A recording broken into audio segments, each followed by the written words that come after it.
កូនហើយជីវិតគឺការតស៊ូពាក្យនេះធ្លាប់មានមកយូរហើយដូច្នេះឧបសគ្គក្នុងជីវិតកូនត្រូវចាត់ទុកជាថ្នាំកម្លាំង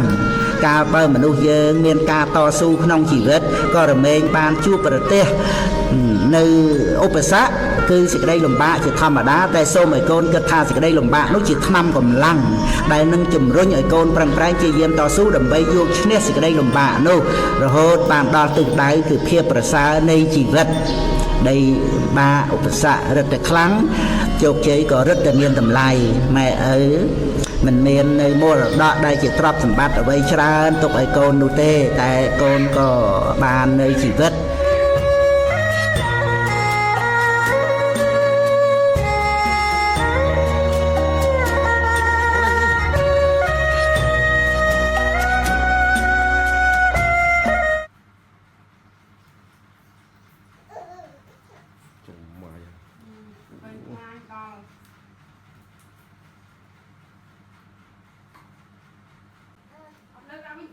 Thịt hơi còn đây